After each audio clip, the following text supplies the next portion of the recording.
ನಮಸ್ಕಾರ ಸ್ನೇಹಿತರೆ, welcome back to my channel. ಈ ಒಂದು ವಿಡಿಯೋದಲ್ಲಿ ಗೃಹಲಕ್ಷ್ಮಿ 18 ಹಾಗೂ 19ನೇ ಕಂತಿನ ಬಗ್ಗೆ ಭರ್ಜರಿ ಗುಡ್ ನ್ಯೂಸ್ ಕರ್ನಾಟಕ ಸರ್ಕಾರದಿಂದ ಬಂದಿದೆ. ಅದು ಕೂಡ ಸಚಿವೆ ಲಕ್ಷ್ಮೀ ಹೆಬ್ಬಾಳ್ಕರ್ ಕಡೆಯಿಂದ ಬಂದಿದೆ.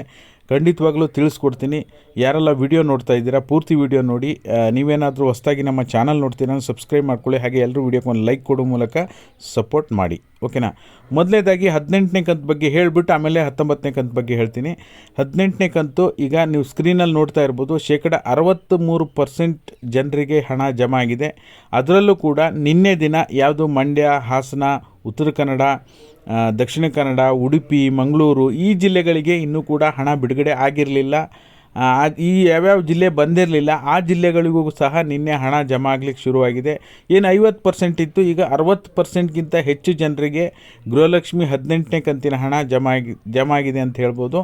ಇನ್ನೂ ಕೂಡ 37% ಜನರಿಗೆ ಇನ್ನೂ ಕೂಡ ಹಣ ಜಮಾ ಆಗೋದು ಬಾಕಿ. ಯಾರು ಕೂಡ ವರಿ ಮಾಡುವಂಥ ಅಗತ್ಯ ಇಲ್ಲ. ಇನ್ನು ಕೇವಲ ನಿಮಗೆ ಇವತ್ತು ಏಪ್ರಿಲ್ 3ನೇ ತಾರೀಕು. ನಿಮ್ಗೆ ಏಪ್ರಿಲ್ 3 ಅಂದರೆ ನಿಮ್ಮ ಮ್ಯಾಕ್ಸಿಮಮ್ ಏಪ್ರಿಲ್ 7ರಿಂದ 8ನೇ ತಾರೀಕು ಒಳಗಡೆ 18ನೇ ಕಂತಿನ ಹಣ ಎಲ್ಲರ ಖಾತೆಗೂ ಕೂಡ ಹಣ ಜಮಾ ಆಗುತ್ತೆ. ಆಮೇಲೆ 19ನೇ ಕಂತಿಗೆ ಸಂಬಂಧಪಟ್ಟಾಗೆ ಏನಪ್ಪ ಗುಡ್ ನ್ಯೂಸು ಅಂದರೆ, ಈಗ ಆಲ್ರೆಡಿ ನಿಮಗೆ ತಿಳಿಸಿದ್ದೆ, ಹಣ ಈಗ ಆಲ್ರೆಡಿ ಆರ್ಥಿಕ ಇಲಾಖೆಯಿಂದ ಮಹಿಳಾ ಮತ್ತು ಮಕ್ಕಳ ಅಭಿವೃದ್ಧಿ ಇಲಾಖೆಗೆ ಬಂದಾಗಿದೆ. ಅಲ್ಲಿಗೆ ಬಂದ ಮೇಲೆ ಅಲ್ಲಿಯ ಸಿಬ್ಬಂದಿಗಳು ಸ್ವಲ್ಪ ಹಣ ಜಮಾ ಮಾಡುವಂಥ ಪ್ರಕ್ರಿಯೆಯಲ್ಲಿ ಸ್ವಲ್ಪ ಬ್ಯುಸಿ ಇರ್ತಾರೆ. ಅದನ್ನು ಪ್ರೋಸೆಸ್ ಮಾಡಿಬಿಟ್ಟು ಏಪ್ರಿಲ್ 10ರ ನಂತರ, ಓಕೆನಾ, ಏಪ್ರಿಲ್ 10ರ ನಂತರನೇ ನಿಮಗೆ ಇನ್ನೊಂದು 5-6 ದಿನದಲ್ಲಿ ಗೃಹಲಕ್ಷ್ಮಿ ಯೋಜನೆ 19ನೇ ಕಂತು ಫೆಬ್ರವರಿ ತಿಂಗಳ ಹಣ ನಿಮ್ಮೆಲ್ಲರ ಖಾತೆಗೂ ಕೂಡ ಜಮಾ ಆಗ್ತಾಯಿದೆ. ಖಂಡಿತವಾಗ್ಲೂ ಇದೊಂದು ಒಳ್ಳೆ ಬೆಳವಣಿಗೆ ಅಂತ ಹೇಳ್ಬೋದು. ಈಗ ಕಳೆದ ಬಾರಿ ಒಂದು ಸಚಿವೆ ಲಕ್ಷ್ಮೀ ಹೆಬ್ಬಾಳ್ಕರ್ ಮೇಡಮ್ ರಸ್ತೆ ಅಪಘಾತ ಆಗಿ ಅವರು ಕೂಡ ಒಂದು ಸ್ವಲ್ಪ ಬೆಡ್ ರೆಸ್ಟಲ್ಲಿದ್ದರು. ಹಾಗಾಗಿ ಈಗ 3-4 ತಿಂಗಳ ಹಣ ಪ್ರೋಸೆಸ್ ಮಾಡೋದಕ್ಕೆ ಡಿಲೇ ಆಗಿತ್ತು. ಅದರ ಜೊತೆಯಲ್ಲಿ ಸ್ವಲ್ಪ ಟೆಕ್ನಿಕಲ್ ಇಶ್ಯೂ ಕೂಡ ಆಗಿತ್ತು.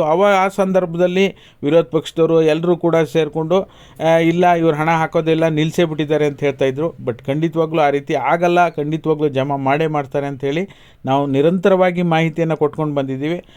ಆದ್ದರಿಂದ ನಿಮಗೆ ಏಪ್ರಿಲ್ 10ರ ನಂತರ ಗೃಹಲಕ್ಷ್ಮಿ 19ನೇ ಕಂತಿನ ಹಣವನ್ನು ಜಮಾ ಮಾಡ್ತೀವಿ ಅಂಥೇಳಿ ಮಾಹಿತಿ ಬರ್ತಾಯಿದೆ. ಖಂಡಿತವಾಗ್ಲೂ ಇದು ಒಂದು ಒಳ್ಳೆಯ ಬೆಳವಣಿಗೆ ಅಂತ ಹೇಳ್ಬೋದು.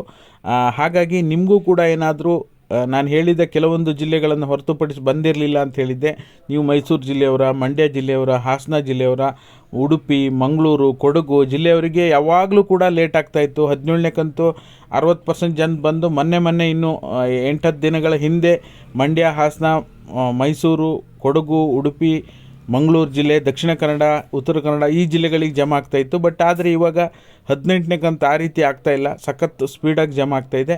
ಇದೇ ರೀತಿ ಮುಂದಿನ ದಿನಗಳಲ್ಲಾದರೆ ಖಂಡಿತವಾಗ್ಲೂ 2-3 ದಿನದಲ್ಲಿ ಹಣ ಬಿಡುಗಡೆ ಮಾಡುವಂಥ ಸಾಧ್ಯತೆ ಇರುತ್ತೆ, ಓಕೆನಾ. ಹಾಗಾಗಿ ಏನಿದೆ ಇವತ್ತಿನ ಅಪ್ಡೇಟ್ ನಿಮಗೆ ಕೊಡುವಂಥ ಕೆಲಸ ಮಾಡಿದ್ದೇನೆ. ವಿಡಿಯೋ ಇಷ್ಟ ಆದರೆ ಲೈಕ್ ಮಾಡಿ, ಶೇರ್ ಮಾಡಿ, ಸಬ್ಸ್ಕ್ರೈಬ್ ಮಾಡಿ. ವಿಡಿಯೋ ನೋಡಿದ್ದಕ್ಕಾಗಿ ಧನ್ಯವಾದಗಳು. Thank you so much for watching.